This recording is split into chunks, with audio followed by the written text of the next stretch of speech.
Good day everyone. In this video today, I will show you how to download Instagram on iPhone. So to do this, what you have to do is just open your App Store on your phone. As you can see right here, App Store, click on it to open. So when it has finished loading, the next thing for you to do is just to come to this search bar right here.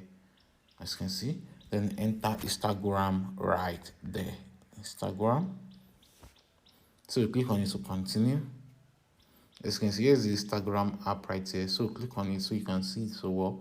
So as you can see, Instagram has 241 megabytes. So to download this, what you have to do is to click on get to continue. Click on get right here to continue. So then click on install, as you can see.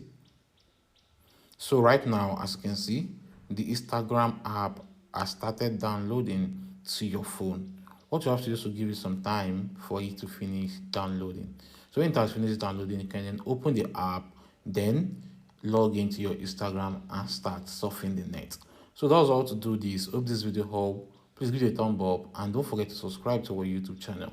See you in the next video.